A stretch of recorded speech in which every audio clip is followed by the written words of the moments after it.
Bismillahirrahmanirrahim. Assalamualaikum warahmatullahi wabarakatuh.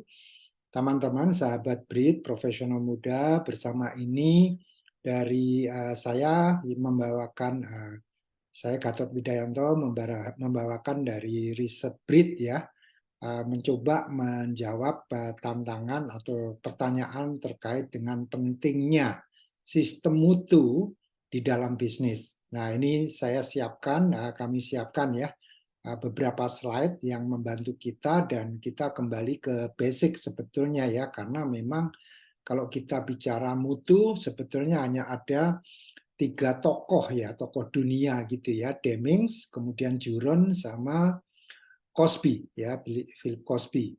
Nah, ini yang kita akan ambil salah satunya yaitu dari Deming. Nah, kita akan lihat aja dulu dari slide yang ada di kami. Kami akan coba bawakan satu persatu secara lengkap ya. Jadi pertama, mengapa penting, yaitu pertama, konsep kualitas adalah inti dari manajemen dan kepemimpinan yang efektif, dan program seperti Total Quality Management dan Six Sigma telah menjadi inti dari kesuksesan banyak perusahaan. Kedua, perusahaan biasanya puas dengan memfokuskan upaya kualitas pada proses produksi saja. Sekarang, kualitas sering dianggap dimulai dan diakhiri dengan pelanggan. Dan semua poin yang mengarah ke dan dari pelanggan harus mengarah pada layanan dan interaksi berkualitas tinggi. Ketiga, namun untuk menjadi benar-benar sukses, kualitas perlu dibangun di setiap level perusahaan dan menjadi bagian dari semua yang dilakukan organisasi perusahaan. Dari menjawab telepon hingga merakit produk dan melayani pelanggan akhir, kualitas adalah kunci keberhasilan organisasi. Filosofi 14 poin Deming adalah alat hebat yang dapat Anda gunakan untuk membangun kualitas di setiap tingkat bisnis Anda. Pada artikel ini kita akan melihat filsafat atau falsafah Deming lebih detail dan bagaimana Anda dapat menggunakannya. Mari kita lihat satu persatu filosofi 14 poin Deming. Saya sendiri juga punya library atau buku judulnya The Deming Dimension yang memuat juga Deming 14 Points ini. Baik, poin pertama, ciptakan tujuan tetap menuju perbaikan. Nah, ini tujuan itu tetap nomor satu, yaitu termasuk di dalamnya rencanakan kualitas dalam jangka panjang, menolak bereaksi dengan solusi jangka pendek. Jangan hanya melakukan hal yang sama dengan lebih baik, temukan hal yang lebih baik untuk dilakukan.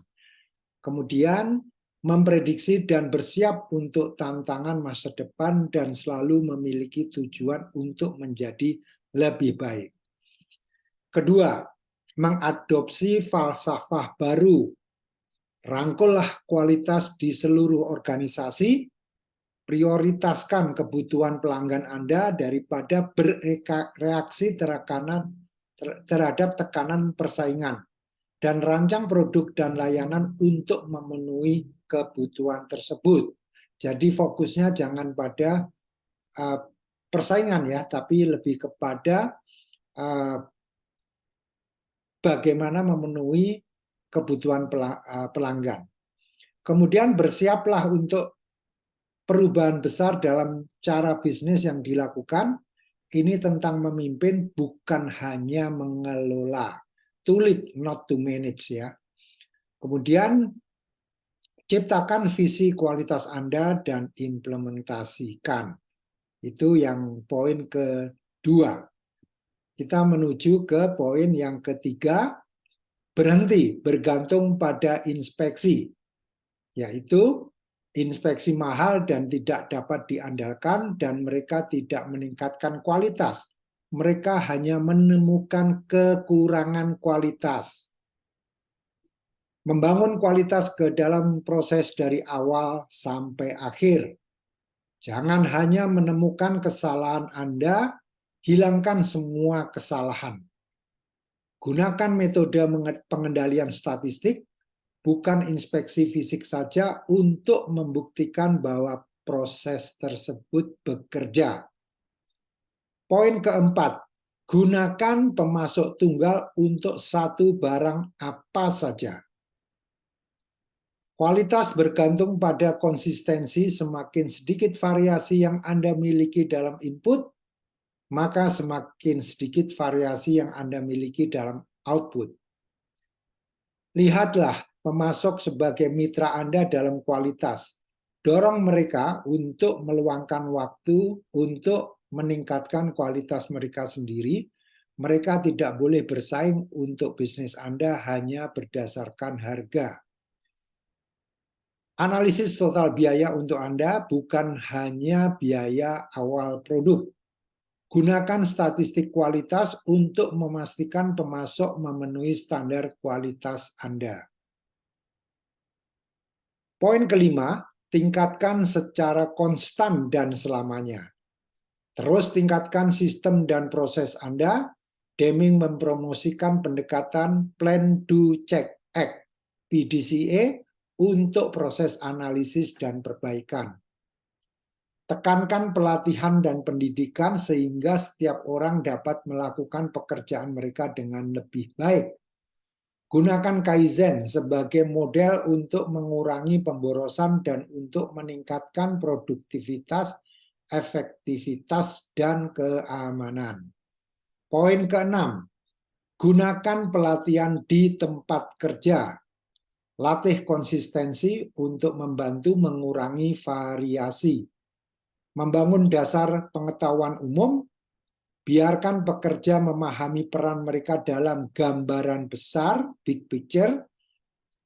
Dorong staf untuk belajar satu sama lain dan berikan budaya dan lingkungan untuk kerjasama tim yang efektif. Poin ketujuh, menerapkan kepemimpinan. Harapkan penyelia atau supervisor dan manajer Anda untuk memahami pekerja mereka dalam proses yang mereka gunakan. Jangan hanya mengawasi, berikan dukungan dan sumber daya sehingga setiap anggota staf dapat melakukan yang terbaik. Jadilah pelatih, bukan polisi. Cari tahu apa yang sebenarnya dibutuhkan setiap orang untuk melakukan yang terbaik. Misalnya perangkat keras, perangkat lunak, alat lain, dan pelatihan.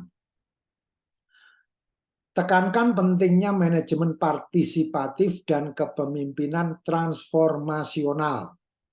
Temukan cara untuk mencapai potensi penuh dan jangan hanya fokus pada pemenuhan target dan kuota. Poin ke-8, hilangkan ketakutan. Izinkan orang untuk melakukan yang terbaik dengan memastikan bahwa mereka tidak takut untuk mengungkapkan ide atau kekhawatiran. Beritahu semua orang bahwa tujuannya adalah untuk mencapai kualitas tinggi dengan melakukan lebih banyak hal dengan benar dan bahwa Anda tidak tertarik untuk menyalahkan orang saat kesalahan terjadi. Buat pekerja merasa dihargai dan dorong mereka untuk mencari cara yang lebih baik untuk melakukan sesuatu. Pastikan bahwa para pemimpin dapat didekati dan mereka bekerja dengan tim untuk bertindak demi kepentingan terbaik perusahaan. Gunakan komunikasi yang terbuka dan jujur untuk menghilangkan rasa takut dari organisasi. Poin ke-9 dari 14, mendobrak hambatan antar departemen. Bangun konsep pelanggan internal. Kenali bahwa setiap departemen atau fungsi melayani departemen lain yang menggunakan output mereka. Membangun visi bersama. Gunakan kerja tim lintas fungsi untuk membangun pemahaman dan mengurangi hubungan permusuhan. Fokus pada kolaborasi dan konsensus daripada kompromi. Poin ke-10, singkirkan slogan yang tidak jelas. Biarkan orang tahu persis apa yang Anda inginkan, jangan membuat hal-hal yang menebak. Keunggulan dalam pelayanan singkat dan mudah diingat, tapi apa artinya? Bagaimana cara mencapainya? Pesannya lebih jelas dalam slogan seperti selalu berusaha untuk menjadi lebih baik. Namun, jangan biarkan kata-kata dan frase yang terdengar bagus menggantikan kepemimpinan yang efektif. Uraikan ekspektasi Anda, lalu puji orang secara langsung karena telah melakukan pekerjaan dengan baik. Poin ke-11, hilangkan MBO, Management by Objective. Lihat bagaimana proses dilakukan, bukan hanya target numerik. Deming mengatakan bahwa target produksi dapat mendorong output yang tinggi, tetapi menghasilkan kualitas yang rendah. Memberikan dukungan dan sumber daya sehingga tingkat produksi dan kualitas tinggi dan dapat dicapai. Ukur prosesnya, bukan orang-orang di balik proses tersebut. Poin ke-12, hilangkan hambatan kebanggaan pengerjaan. Biarkan semua orang bangga dengan pekerjaan mereka tanpa dinilai atau dibandingkan.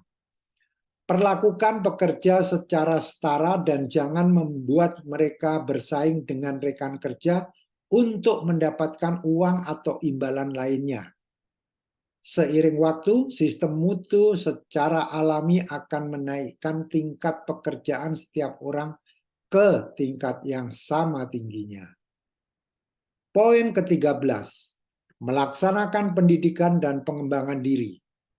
Meningkatkan keterampilan pekerja saat ini, dorong orang untuk mempelajari keterampilan baru untuk mempersiapkan perubahan dan tantangan di masa depan, bangun keterampilan untuk membuat tenaga kerja Anda lebih mudah beradaptasi terhadap perubahan dan lebih maju, lebih mampu menemukan dan mencapai peningkatan.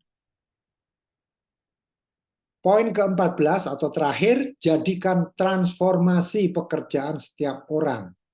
Tingkatkan organisasi Anda secara keseluruhan dengan meminta setiap orang mengambil langkah menuju kualitas. Analisis setiap langkah kecil dan tanyakan pada diri Anda bagaimana hal itu sesuai dengan gambaran yang lebih besar. Gunakan prinsip manajemen perubahan yang efektif untuk memperkenalkan filosofi dan ide baru dalam 14 poin Deming. Dicuplik dari Deming, Edward Deming, buku Out of the Crisis, 14 poin, 14 points, halaman 23-24, tahun 2000, Massachusetts Institute of Technology. Demikian teman-teman, sahabat BRIT dan teman-teman lainnya, profesional muda, yang menanyakan tentang pentingnya sistem mutu dalam bisnis. Kita sudah lihat 14 poin dan satu hal yang saya ingin komentari adalah ujung-ujungnya apa yang kita pelajari dalam ilmu manajemen dan kepemimpinan itu back to basic. Seperti yang dikatakan Edward Deming ini dalam bukunya Out of the Crisis. Atau dalam buku saya ada The Deming Dimensions, yang tentunya diambil dari buku asli ini. Jadi teman-teman sekalian, jangan pernah meremehkan kualitas, dan jangan hanya berbicara mengenai kualitas perusahaan kita, tapi kualitas diri kita pun selalu harus kita tingkatkan.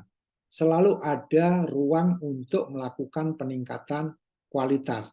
Mulailah dari hal-hal yang kecil dan mulailah sesegera mungkin supaya secara organisasi, secara perusahaan Anda menjadi perusahaan kelas dunia.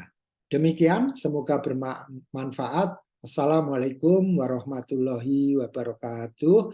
Dari tim riset BRIT dibawakan oleh Gatot Widayanto. Terima kasih, selamat berkarya.